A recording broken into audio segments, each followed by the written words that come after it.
Kenal orang lebih tinggi itu kan resiko. Misalnya saya Kiai Deso, mungkin punya carry tua sudah seneng, punya kijang tua sudah seneng. Gara-gara kenal Pak Wahid naik Camry, waduh kok saya kalah itu. Kenal orang itu kan resiko. Mungkin dosen-dosen sini kalau kenal saya di Rembang juga resiko. Di sini gak ada cium tangan, melihat saya dosen, wah gak enak jadi dosen. Jadi memang harus dibatasin. Sekiranya mungkin orang terus karena latamud dan apa? Ainaika ilham. Kamu jangan sering melihat orang lain yang mungkin secara lahir dapat nikmat yang lebih tinggi timbang Anda. Kalau kamu gak bisa ngelola hati Anda bisa hasut, Anda bisa dengki. Paling tidak Anda bisa ada syukur. Saya itu sering didolani pejabat. Juga sering melihat pejabat di TV-TV. Naik mobil aja ada yang naikkan. Bahkan kalau wudhu itu anduk aja ada yang bawa. Itu kalau yang nggak kuat, wih naik jadi pejabat. Ya makanya terus konstitusi Kiai itu mengatur, sudahlah, mata kamu itu kamu batasin. Jangan melihat sesuatu yang potensi ya. Potensi menjadikan Anda tidak apa? Syukur. Jadi saya mohon, ini memang konstitusi saya sebagai Kiai. Jadi saya, tapi di hati saya tetap akrab. Saya doakan semua untuk UI, untuk semua orang Indonesia kita doakan. Kita ingin semuanya tambah baik, tambah baik. Ya, Assalamualaikum warahmatullahi wabarakatuh. Sehingga di beberapa riwayat dijelaskan ada orang yang 500 tahun ibadah, nggak pernah maksiat. Ditanya sama Allah, kamu masuk surga karena apa? Karena ibadah saya ya Allah. Ya sudah, surga kamu 500 tahun saja, karena ibadah kamu 500 tahun. Ini cerita umur-umur orang dulu. Ya Allah katanya surga engkau ini selamanya. Ya kalau yang selamanya itu rahmatku, kalau amal kamu terbatas ya surganya sesuai amal kamu ya terbatas.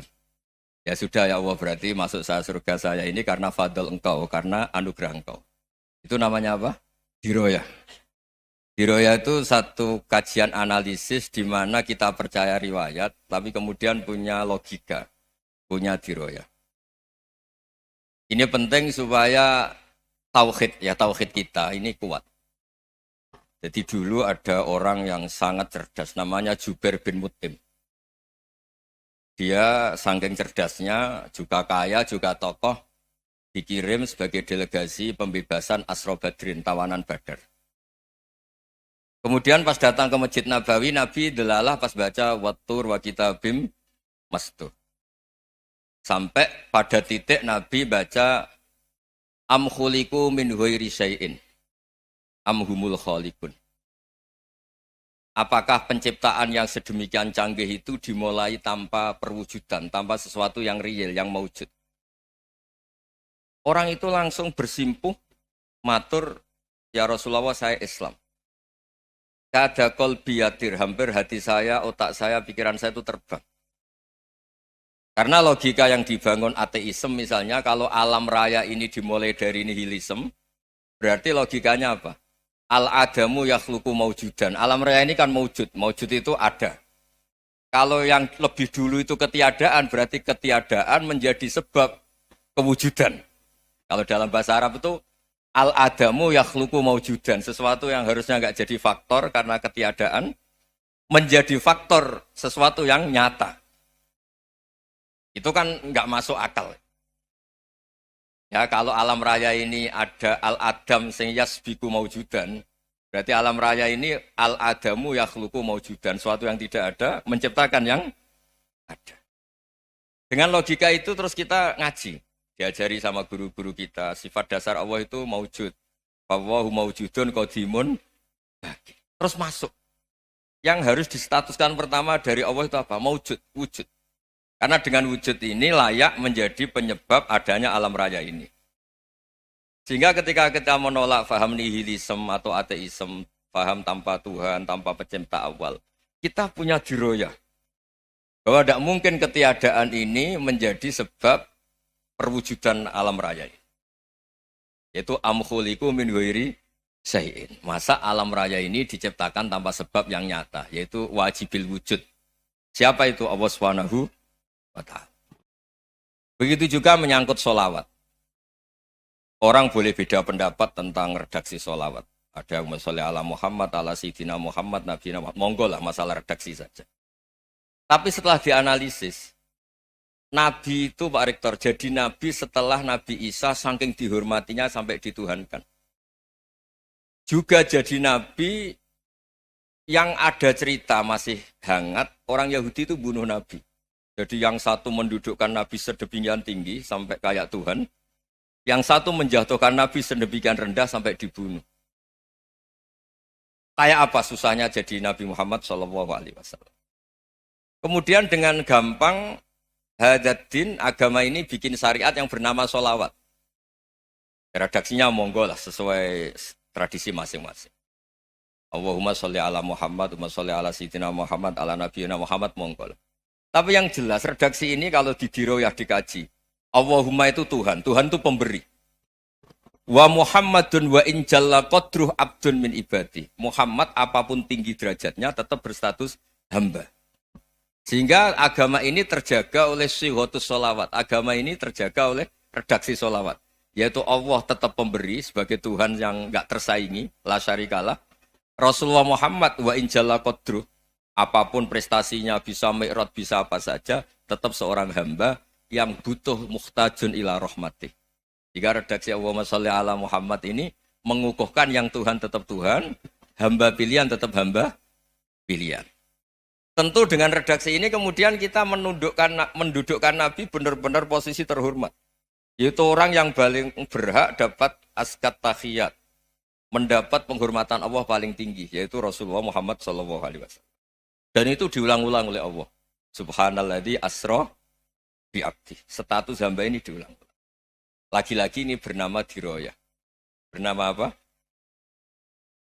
Contoh ketiga misalnya fihi ayatum bayinatum maqamu Ibrahim.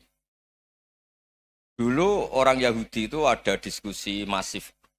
Syaratnya Nabi itu mbah-mbahnya harus Nabi. Harus keturunan Nabi.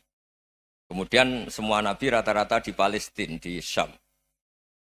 Lalu Muhammadnya asal-usulnya dari mana? Tahu-tahu orang Arab kok Nabi, padahal orang Arab itu dulu jahiliyah.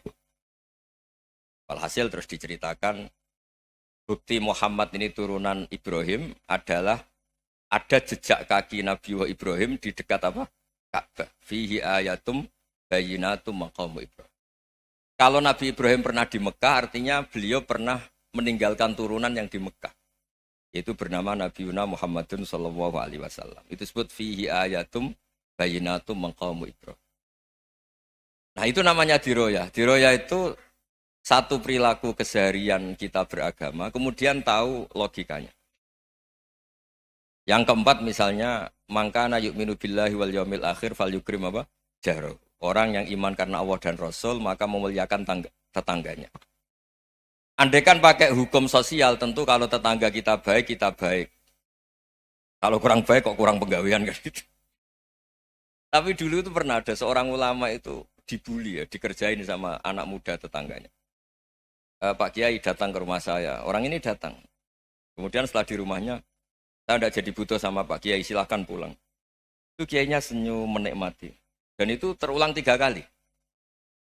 Dibully seperti itu, dikerjain terulang 3 kali. Lalu tetap Kiainya tuh asik, seneng sekali. Lama-lama muda ini tanya, kenapa engkau tidak tersinggung? Padahal saya kerjain sampai 3 kali. Tak undang, terus tak suruh pulang, tak undang, tak suruh pulang.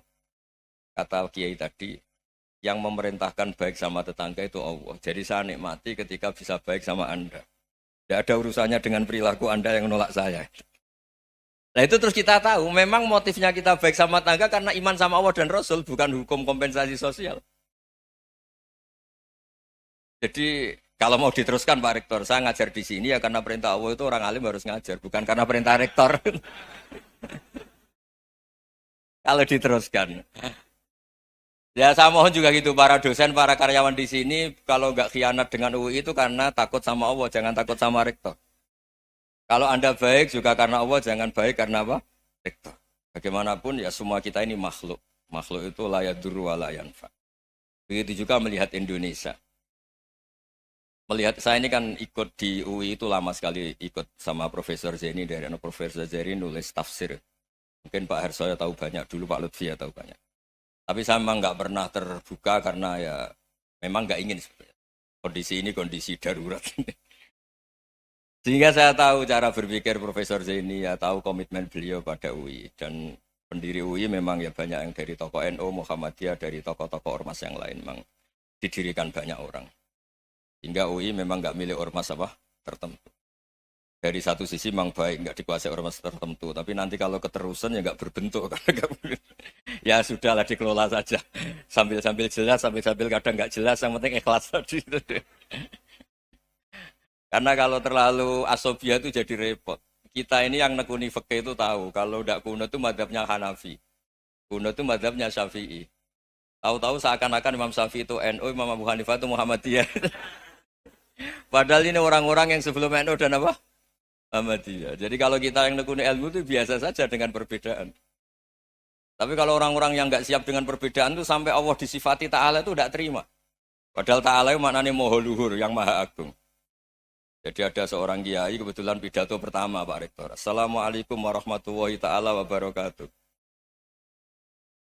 Ilmu balik kedua ini nggak terima karena itu dianggap bid'ah ada Ta'ala. Hanya dia bilang Assalamualaikum warahmatullahi ta'ala wabarakatuh. Itu saking asobiahnya itu Allah ditambahi Ta'ala itu tidak terima. Padahal Ta'ala itu maknanya Maha Agung. Nah itu kan jadi repot kalau asobiah gitu. Kalau kita ngadepi perbedaan itu biasa saja. Karena kita mungkin bacanya banyak, lihat hal-hal seperti itu ya biasa saja. Karena dulu itu perbedaan itu urusan sudut pandang. Ya saya ulang lagi, perbedaan itu sudut. Allah yang Tuhan saja sering didebat sama nabi-nabinya. Karena urusan sudut pandang apa? Saya beri contoh ya. Suatu saat Khalilur Rahman Ibrahim itu saatnya meninggal sama Allah, Israel disuruh. Israel itu Ibrahim saatnya meninggal, ambil nyawanya. Setelah datang ke Ibrahim, ya Khalilur Rahman Ibrahim, saya disuruh nyabut nyawa Anda. Itu Israel dipaksa mikir sama Ibrahim. Hal ra'aita khalilan yumitu khalilah. Kamu tahu orang yang mencintai kemudian bunuh yang dicintai. Itu logika agak benar. Akhirnya Israel kan nggak biasa debat, kan nggak dilatih debat, nggak pernah ikut lomba UI debat ilmiah. Dia taunya nyambut nyawa aja. Kembali ke Allah. Ya Allah, kata Ibrahim, hal ra'aita khalilan yumitu khalilah. Masa kekasih bunuh yang dicintai ya. Tapi kata Allah santai. Bilang ke Ibrahim, hal ra'aita habiban yakrahu ayyalqa habibah. Masa katanya dia cinta saya, kemudian ketemu saya tidak berani. Israel mater lagi. Logikanya gini Ibrahim, masa yang dicintai sama yang ketemu yang dicintai nggak berani. Ya udah ketemu aja. Katanya yang meninggal itu. Artinya kamu bisa saja GR tidak mati-mati karena merasa dicintai. Atau ingin mati karena mencintai. Nah maksud saya, dalam hal-hal seperti ini orang UI pasti gak jelas. Katanya cinta Allah suruh mati ya gak mau. Gak jelas kan? Dibilang gak cinta juga gak mau. Tapi dibilang cinta kalau ukurannya mati juga gak mau. Nah, tapi dalam banyak hal gak jelas itu penting Pak Rektor. Penting sekali. Buatan Buyan, saya beri contoh sekian ilmiah, gak jelas itu penting. Rasulullah Shallallahu Alaihi Wasallam itu dalam banyak hal itu disuruh Allah, memang disuruh supaya ngambil sikap seperti itu. Karena Allah itu punya otoritas penuh untuk bikin orang itu baik atau tidak baik. Wahsy itu yang membunuh Sayyid Hamzah, orang paling dicintai Nabi di antara yang dicintai Nabi. Qatalahu Wahsyun, dibunuh oleh Wahsy. Nabi secara basarnya itu nggak suka sama Wahsy. Sampai cara lahir ya ingin corong Jawa ingin masuk nol. Tapi apa kata Allah? Laisa laka minal amri syai'un aw yatuba alaihim aw yu'adzibah. Itu tidak wilayah kamu Muhammad. Malah Wahsy dikasih tobat sama Allah. Khalid bin Walid. Itu perang Uhud kalah itu karena ide brilian Khalid bin Walid. Pas itu masih panglima kafir. Yaitu pura-pura kalah, ghanimah dilepas, sahabat turun, pasukannya naik, walhasil orang Islam kalah. Khalid bin Walid akhirnya juga masuk Islam. Orang yang secara basariah Nabi itu gak siap. Kebalikannya juga ada. Sa'labah itu orang sampai gelar hamamatul masjid. Ini pas ngaji mesti ingat. Salam. Dia di masjid terus. Setiap habis salam tuh lari. Karena istrinya nyuwun sewu masih berpakaian yang tidak pantas. Kenapa engkau terburu-buru pulang? Pakaian yang dipakai istri saya sekarang saya pakai. Ya pakaian sarung itu kayak Pak Rektor kan fleksibel. Ini khusus mau Ramadan. Tidak akan sarungan terus. Gak usah khawatir. Jadi ini tadi sudah perjanjian. Saya yang kiai celananan, beliau yang rektor pakai sarung. Jadi, iya. Supaya itu barter madhab. Tapi hanya sekali ini aja, bukan. Jadi jangan diharapkan ini jadi tontonan terus menerus. Dan ini barter madhab. Saya sama Profesor Kores juga sering gitu. Saya pakai sarung yang dihadiahi beliau, beliau pakai sarung yang dihadiahi saya. Memang itu tradisi Islam. Tahadau tahabu, kamu saling memberi hadiah maka kamu saling mencintai. Bukan riswah, bukan riswah. Walhasil terus Sa'labah ini mbok saya didoakan Nabi supaya saya kaya, supaya tidak sering ganti-ganti pakaian seperti ini sama istri saya. Jangan-jangan kamu miskin itu lebih baik. Ngotot minta didoakan. Didoain Nabi kaya, terus lama-lama ninggal sholat, ninggal jamaah. Itu Allah belum tersinggung.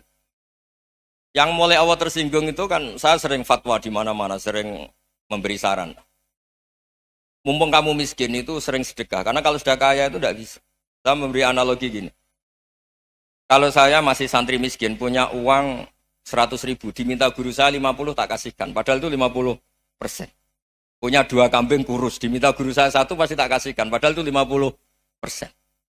Jadi kalau punya sapi Brahman atau sapi limusin yang harganya itu 100 juta, punya 2, diminta 1 boleh enggak? Enggak boleh. Saya punya motor butut 2, diminta teman saya 1 boleh, tapi kalau Davidson Harley itu enggak boleh itu. Nah, walhasil itu kalau kita miskin, misalnya kita zaman kuliah atau zaman mondok atau zaman apa saja, punya uang 100.000, nartik temannya sampai 50.000 kan biasa. Tapi setelah 1 miliar, berani enggak kamu kasihkan 500 juta? Sama-sama 50%. Enggak kan? Nah Sa'labah gitu, ketika zakat masih per 40 kambing, 1 kambing itu sebenarnya kan masih ringan. 41, 82. Kambingnya itu sudah mabenal jabalen. Barang dihitung zakat karena sudah ribuan, jumlahnya sampai 400 kambing. Banyak lah pokoknya. Terus kata Sa'labah, ini pemerasan. Karena jumlahnya besar. Allah tersinggung karena nabinya dianggap narik zakat itu dianggap khorat, dianggap pemeras. Allah tersinggung kemudian fa'aqobahum nifakon fi qulubihim ila yaumil. Dia ditetir munafik.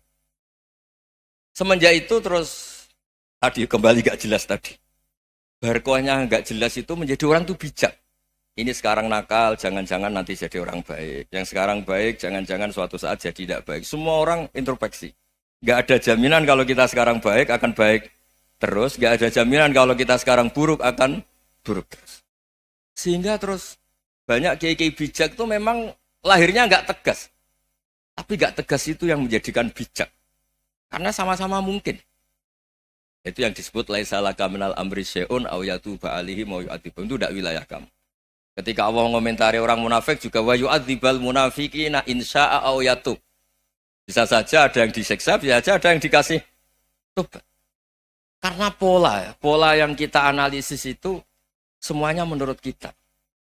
Bukan menurut kemaslahatan orang apa? Banyak. Saya punya sekian contoh cerita. Orang yang sowan kiai baik-baik, mungkin bawa gula atau salam tempel, tidak tahu lah. Itu tidak mesti jadi wali. Tapi Kalijogo yang kenal Sunan Bonang, itu kenalnya itu karena ingin begal. malah jadi wali. Tapi tidak usah dicoba. Umar itu nyari Nabi itu mau dibunuh. Tapi malah tobat jadi orang baik. Jadi ini penting ngaji ya, supaya tidak tegas itu, tidak jelas itu kadang baik. Nah termasuk, saya juga termasuk dia yang milih tidak jelas. Saya sering gojlok gini, Fajar Hadili ini murid-murid saya sering saya gojlok. Kalau semua sistem pendidikan kayak kampus, kayak UII, kayak UIN semuanya, itu sistem yang bagus. Karena tertib, jam kuliahnya jelas, mata kuliahnya jelas. Kalau di pesantren itu Pak Arso, itu nggak tertib. Tapi justru itu enak, ketemu di jalan orang berani tanya. Nah, ini kalau mbak-mbak misalnya menstruasi, mau belajar haid nunggu semester berapa baru tahu. Itu bisa sekian tahun nggak sholat karena nunggu pelajarannya baru diterangkan. Mau haji juga gitu, nunggu mata pelajaran haji. Kalau nggak jamnya, nggak mau dosennya ngajarin. Ya, kalau kiai kan enggak, ketemu di jalan tanya, dijawab. Jam berapa juga dijawab. Artinya Indonesia itu berkah, ada sistem kampus yang tertib. Ya semoga termasuk tertib gajinya. Tapi tertib gajinya itu juga sebenarnya rugi. Saya sering ada pegawai negeri Gus, tolong doain saja di PNS enak jadi. Gajinya tetap. Kata saya nggak mau kalau gaji saya tetap. Kok bisa Gus enak tiap bulan mesti dapat gaji. Kalau tetap nggak naik-naik kata saya. Kalau kiai gajinya nggak tetap, tapi di atas yang tetap kata saya. Artinya Indonesia itu berkah. Kalau semuanya pakai sistem pendidikan setertib ini, orang mau tanya khed ya nunggu pelajaran khed. Bab haji ya nunggu pelajaran haji. Tapi kalau ketemu kiai itu enggak. Ya semuanya, saya pernah di pasar, Gus, mau tanya. Tanya apa? Anak saya keluar darah terus gini-gini. Padahal biasanya khed hanya 7 hari gini-gini. Ya sudah kembalikan ke biasanya, rudat kilal adat. Itu enggak usah sowan ke rumah. Juga enggak registrasi dulu, enggak daftar dulu. Ya ini enggak nyindir cerita saja. Supaya ini bukti koalisi beneran. Jadi saya yang kiai enggak tertib jam, koalisi sama yang tertib jam. Jadi kalau semuanya sistem kampus, nanti pertanyaan itu enggak bisa on time, enggak bisa setiap saat. Makanya Indonesia itu berkah. Kiai-kiai yang alim yang di jalan-jalan banyak. Juga kiai yang di kampus dokter-dokter fikih banyak. Yang nekuni ilmu umum ya banyak. Macam-macam. Itu masalah itu kalau saling mengadili itu baru masalah. Misalnya kiai ngeluh, enggak enak jadi kiai, enggak punya gaji tetap. Yang dosen ngeluh, enggak dicium tangannya. Karena memang unik Indonesia itu. Kalau guru fikih kok dosen itu tetap enggak dicium tangannya. Karena pikirannya anak-anak itu sudah bayar disuruh nyium. Itu kayak di alam sadar tuh gitu. Kalau kiai itu kan anak-anak enggak bayar itu. Ya upahnya cium tangan itu. Makanya kalau kiai-kiai tidak keramat bisa mati karena cium tangannya doang bisa mati itu kiainya. Ya ini cerita. Supaya saling menghormati saling. Jadi kalau makanya itu pakar-pakar akhlak ya, pakar-pakar etika peradaban. Itu tertampar betul ketika Nabi urusan ilmu itu mengabaikan itu kalau sudah urusan ilmu. Misalnya begini, ada urusan ilmu, ada mbak-mbak cantik atau ibu-ibu cantik. Itu dalam Islam itu diajarkan jangan sopan-sopan banget. Kata Nabi, karena kekuatan ilmu itu di atas kekuatan akhlak, di atas kekuatan adab. Ya nisa an-nabi lastunna ka ahadim minan nisa. Ini taqaitunna fala takhdu'na bil qaul. Faya tama'alladzi fi qalbihi maradun. Misalnya ada mbak-mbak cantik, menarik, kemudian sopan misalnya sama Pak Fajarin sama dosen-dosen. Monggo binara. Wah itu bahaya pikirannya kemana-mana itu. Orang yang imannya pas-pasan, wih berarti mau. Maksud saya kalau cantik, menarik, ketemu di jalan, biarin aja dosennya. Mau kemana, biarin aja. Gak usah dihormatin. Kalau dihormatin, Pak mau kemana, sadarian mau bisa bahaya. Kita biarin aja. Kalau tanya, Dek ini alamatnya mana? Cari sendiri Pak. Karena hanya dengan cara itu, si Pak dosen ini gak kepikiran. Gak ada orang suka, orang kedus itu gak akan. Tinggal sudah cantik, sopan. Wah bisa pikirannya macam-macam. Itu ilmu. Fala takhdu'na bil qaul. Kamu jangan terlalu lirih kalau ngomong. Fayat ma'alladzi fi qalbi maradun. Orang yang pikirannya masih kotor pasti berpikir yang negatif. Anda mungkin demi sopan sama dosen Anda. Tapi sejauh mana dosen Anda juga berpikir positif. Itu kan uji iman sama uji nyali. Nah, sama pejabat yang sopan sama kiai mungkin punya Alphard, punya Robicon, punya terus bawa uang banyak. Terus sama kiai cium tangan hormat. Jangan-jangan kiainya yang pikirannya macam-macam. Ini berarti bisa jadi muhibbin potensial misalnya. Nah, saya ini termasuk kiai yang pengagum ilmu. Sehingga saya sama orang yang medit, yang kikir sama saya itu saya senangnya bukan main. Kenapa? Karena kalau orang medit itu gak berhak nuntut. Tapi kalau orang lomo 1 juta minta surga, 2 juta ya minta apa? Surga. Gus, salam template. 200.000 aja kadang minta surga. Tapi kalau yang kikir-kikir ya sudah salaman tok sudah. Enggak minta apa-apa, kan dia tahu diri, enggak bayar kok minta. Maksud saya, Islam itu luas, dinikmati saja, Pak. Dinikmati saja. Nah itu diroya, maksudnya itu diroya. Diroya itu kamu tahu aturan Islam itu kamu harus yakin khairihi wa syarrihi minallah. Semua itu ujian, tapi kemudian dikaji. Makanya saya ini termasuk pengagum Imam Syafi'i. Imam Syafi'i itu dikasih tahu. Ada orang yang di depan engkau cium tangan hormat tuh di luar ngomong-ngomong, ngata-ngatain Anda. Imam Syafi'i tertawa-tawa sowan. Tuh, Anda ini dikata-katain di luar kok. Kok enggak kamu anggap munafik malah tertawa. Berarti saya wibawa, di depan saya enggak berani. Dianggap enteng saja. Dibilangin, sebagian orang kampung sini nggak suka sama engkau. Baguslah, ndak akan lu pinjem uang sama saya. Kata. Di mana-mana orang pinjem minta tolong itu karena seneng. Kalau benci kan enggak.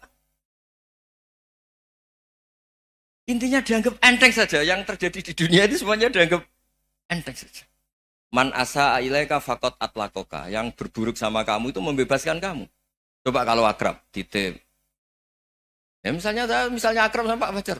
Bilangkan ke Pak Rektor, sangkap tuh jadi guru tetap atau apa, kan ribet. Kalau tidak cocok kan nggak minta apa-apa. Makanya hati-hati Pak Rektor sama yang akrab-akrab itu. Itu dulu saya juga nggak paham. Di antara wasiat Bapak yang sering diulang-ulang tuh itu. Suatu saat kamu jadi kiai, ngelola orang nggak seneng tuh gampang. Sudah, situ orang lain. Tapi kalau ngelola orang nggak orang seneng tuh repot. Mintanya aneh-aneh. 100.000 aja minta surga. Hanya teman tenis saja minta naik jabatan. Intinya itu ya sudahlah dikelola. Yang seneng ya berkah, mungkin teman berjuang, teman diskusi. Yang nggak seneng ya berkah, karena ini tidak minta macam-macam, enggak seneng. Nah itu namanya diroya. Diroya itu satu kajian keilmuan yang menjadikan kita ini nyaman dengan riwayat-riwayat, panduan-panduan dari Rasulullah Shallallahu Alaihi Wasallam kayak tadi. Kenapa sih tentang baik sama tetangga, baik sama tamu? Hitung-hitungannya itu mangkana yu'minu billahi wal yaumil. Saya pernah dicium sama orang miskin yang akut, miskin betul. Itu tak ajarin, Anda ini lebih hebat ketimbang orang-orang kaya. Misalnya gini, misalnya ada komunitas rektor atau kiai besar. Saya ini kata orang banyak termasuk kiai besar. Mungkin kalau pinjam uang itu karena mau beli mobil, aksesoris mobil, karena kita kiai top, atau rektor, atau orang-orang top. Kalau sesama orang miskin itu pinjem-pinjemannya itu urusan beras, itu urusan nyawa. Keren mana? Nyelamatkan nyawa sama aksesoris mobil. Nyawa. Jadi pahala kamu pasti lebih besar itu. Itu senengnya jadi orang miskin terus keterusan sampai sekarang. Itu. Lo coba kalau menteri sama menteri, rektor sama rektor, kira-kira pinjemannya apa Pak Arso? Kan kalau mau beli mobil atau mau umroh VIP, pokoknya yang keren-keren. Kalau orang miskin pinjam karena apa? Makan kan? Beras kan? Makanya kalau yang sedang miskin monggo lah kalau ingin teruskan. Maksud saya Islam itu seenak itu. Islam itu segampang itu. Sudahlah yang sedang miskin ya keren. Karena sekali sosial itu urusannya apa? Nyawa. Tapi kalau miskin semua ya Indonesia bisa tutup kan. Ya sudah yang kaya-kaya itu saya menyelamatkan Indonesia karena bayar pajak yang menjadikan Indonesia berjalan. Tapi ya dipakai yang benar. Nah, begitu seterusnya. Ada kiai miskin cerita ke kita. Terus enak jenengan alim, terus punya santri banyak, bisa ngajar di mana-mana. Saya bilang, hebat kamu. Dia hidup di daerah tertinggal. Itu yang diajarkan kan hanya tauhid. Kan nggak mungkin desa tertinggal baca fikih perbandingan madhab. Kan nggak mungkin. Kalau yang kayak Pak Fajar, Pak Sadali kan nggak mungkin. Fikih perbandingan apa? Madhab. Menyorot madhab dunia. Kayak engke-engke itu kan nggak benar. Tapi pertanyaannya, yang menyelamatkan masuk surga itu tauhid apa perbandingan madhab? Tauhid.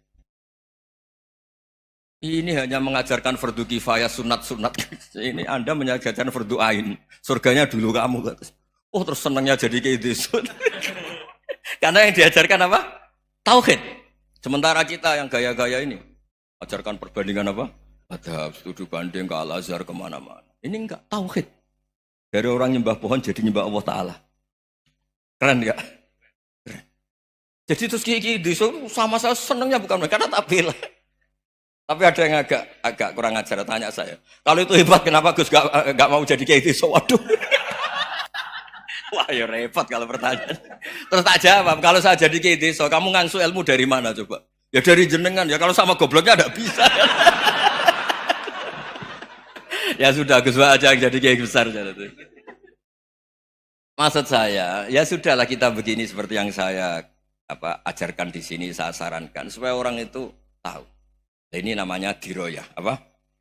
Makanya kata Imam Ghazali itu, kalau kamu ingin sopan gampang, melihat anak kecil, Wa aqallu minni dzamban, dia dosanya lebih kecil. Karena masih kecil kan, tentu secara dosa enggak banyak. Kalau melihat orang yang tua, huwa aktsaru minni ibadatan, dia tentu ibadahnya lebih banyak karena umurnya lebih banyak.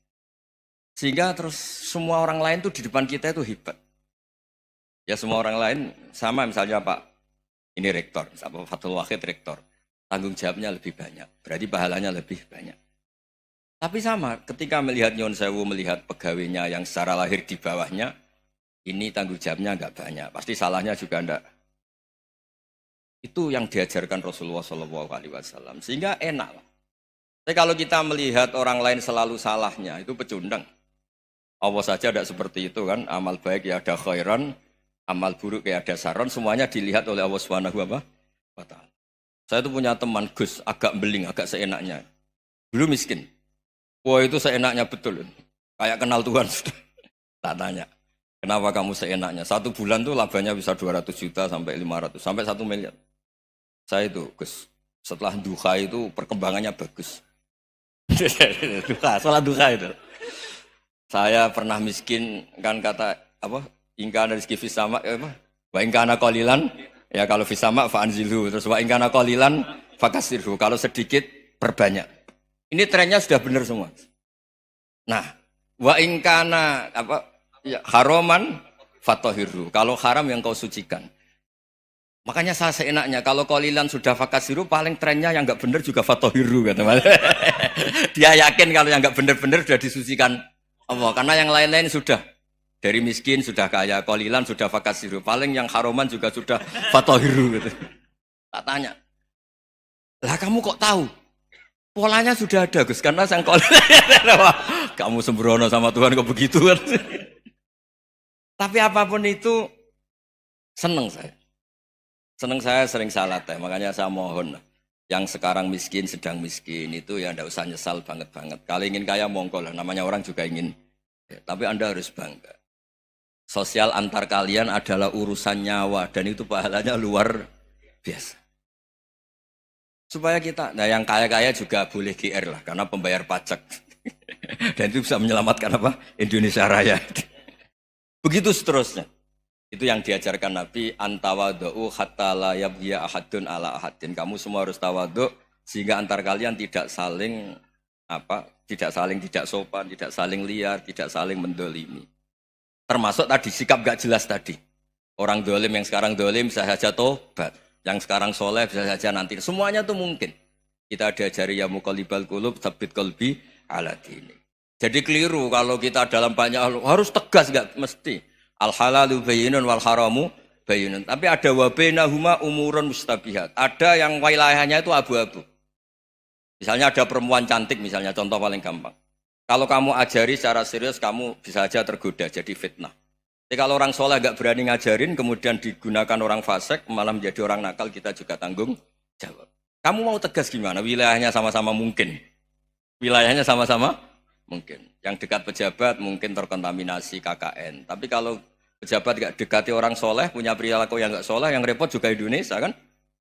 Nah hal-hal seperti itu kita tidak perlu ngambil sikap. Maksudnya gak usah ngambil sikap, ya kita buktikan kalau milih satu madzhab, kita buktikan semuanya lebih baik, semuanya lebih bermanfaat, semuanya lebih berperadaban.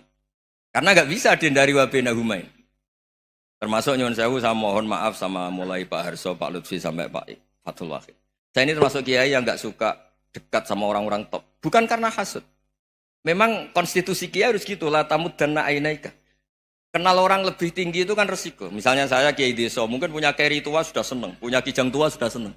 Gara-gara kenal Pak Wahid naik Camry, waduh kok saya kalah itu. Kenal orang itu kan resiko. Mungkin dosen-dosen sini kalau kenal saya di Rembang juga resiko. Di sini gak ada cium tangan, melihat saya dosen, wah gak enak jadi dosen. Jadi memang harus dibatasin. Sekiranya mungkin orang itu, karena latamud dan nanawa, ainaika ilham. Kamu jangan sering melihat orang lain yang mungkin secara lahir dapat nikmat yang lebih tinggi timbang Anda. Kalau kamu gak bisa ngelola hati Anda bisa hasut, Anda bisa dengki. Paling tidak Anda bisa ada syukur. Saya itu sering didolani pejabat. Juga sering melihat pejabat di TV-TV. Naik mobil aja ada yang naikkan. Bahkan kalau wudhu itu anduk aja ada yang bawa. Itu kalau yang nggak kuat, wih naik jadi pejabat. Ya makanya terus konstitusi kiai itu mengatur, sudahlah. Mata kamu itu kamu batasin. Jangan melihat sesuatu yang potensi ya. Potensi menjadikan Anda tidak apa? Syukur. Jadi saya mohon, ini memang konstitusi saya sebagai kiai. Jadi saya, tapi di hati saya tetap akrab. Saya doakan semua untuk UI, untuk semua orang Indonesia kita doakan. Kita ingin semuanya tambah baik, tambah baik. Ya, ngoten mawon. Assalamualaikum warahmatullahi wabarakatuh.